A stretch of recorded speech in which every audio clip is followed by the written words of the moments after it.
Hello and welcome to faith at home and beyond. ఈ యొక్క క్రొత్త నూతనమైనటువంటి పాడ్కాస్ట్ ఇది చాలా షార్ట్గా ఉంటుంది, నిజాయితీగా ఉంటుంది. ఈ యొక్క పాడ్కాస్ట్ ఎవరి కొరకంటే యవనస్తుల కొరకు, కుటుంబాల కొరకు.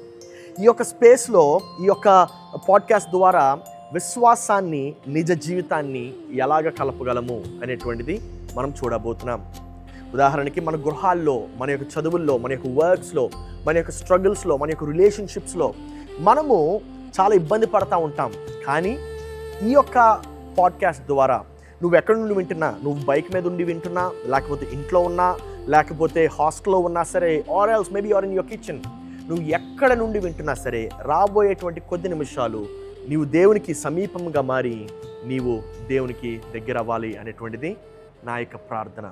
ఈ యొక్క మొట్టమొదటి ఎపిసోడ్ పేరు నేను ఏమని పెడదాం అనుకుంటున్నానంటే, గృహములో పనిచేసేటువంటి విశ్వాసము, అనగా faith that works at home.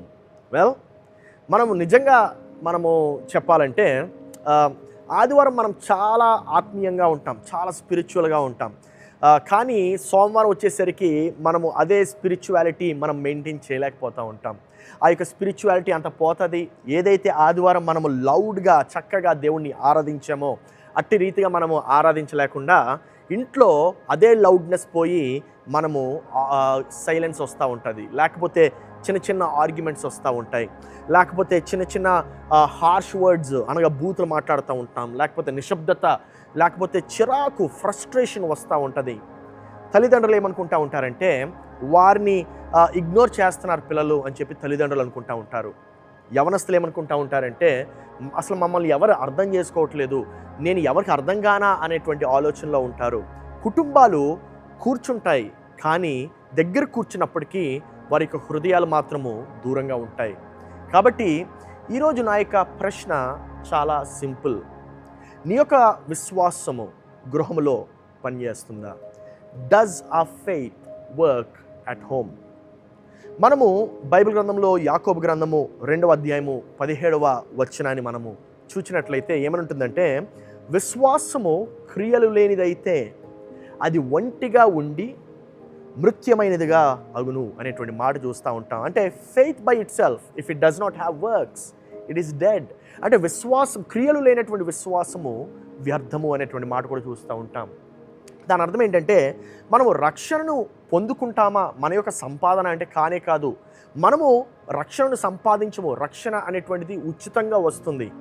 కానీ నిజమైనటువంటి విశ్వాసము మనం ఎట్టి రీతిగా జీవిస్తున్నామో దాన్ని బట్టి ఉంటుంది. దాని అర్థం ఏంటంటే యేసయ్యను మనం చూసినట్లయితే యేసయ్య పబ్లిక్గా మాత్రమే ఆయన ప్రేమ కలిగి లేడు, యేసయ్య బహిరంగంగా మాత్రమే ప్రేమ కలిగి లేడు, కానీ ఆయన ప్రైవేట్గా కూడా, అంటే ఆయన యొక్క సాన్నిహిత్య సహవాసంలో కూడా ఆయన ప్రేమ కలిగి ఉన్నాడు. ఆయన తన యొక్క ఎవరైనా ఒకవేళ ఆయన్ని శోధిస్తున్నట్లయితే ఆయన పేషెంట్గా ఉన్నాడు.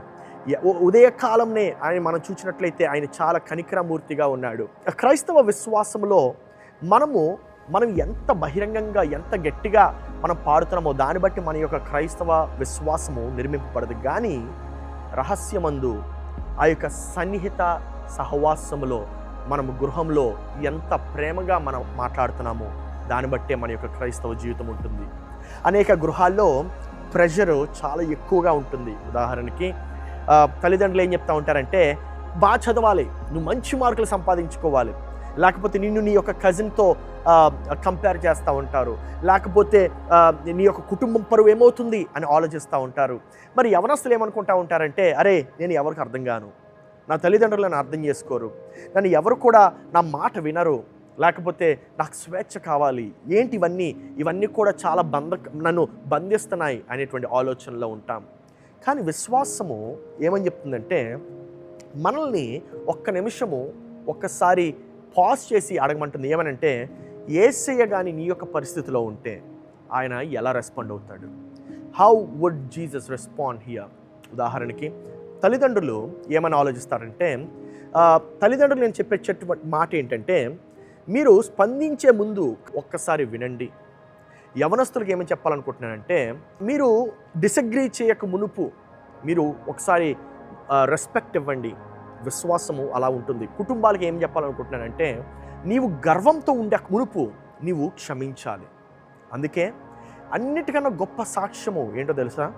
అది బహిరంగంగా బయట ఉండేటువంటి సాక్ష్యం కాదు, గృహంలో నీవు కట్టుకునేటువంటి సాక్ష్యము. అందుకే ఈ ఉదయకాలమున లేకపోతే ఏ సమయంలో వింటున్నావో నీవు ఒకసారి ఈ యొక్క క్వశ్చన్ని నీవు ప్రశ్నించుకోవాలి. ఏమని అడగాలంటే, నా విశ్వాసము బయటికి కనబడుతుందా? అంటే నాకు తెలిసినటువంటి వారికి కనబడుతుందా? నాకు తెలిసినటువంటి మనుషులకు కనబడుతుందా? Is my faith really visible to the people who know me the best? లేకపోతే కనబడట్లేదా?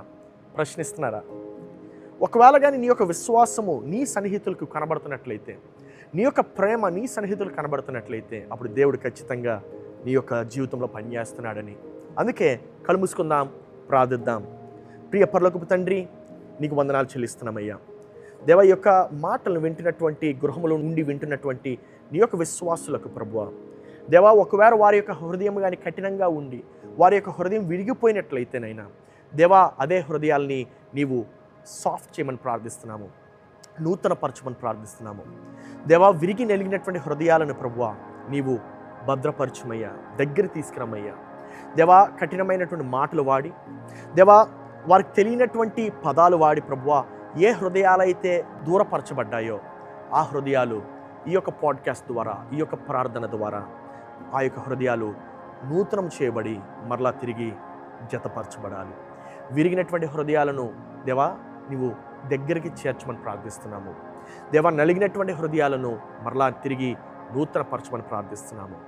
దేవ, ఈ యొక్క మాటల ద్వారా దీవెనలు పొందుకునేటట్టు సహాయం చేయము. యేసు నామములో అడిగి ప్రార్థిస్తున్నాము తండ్రి, ఆమేన్.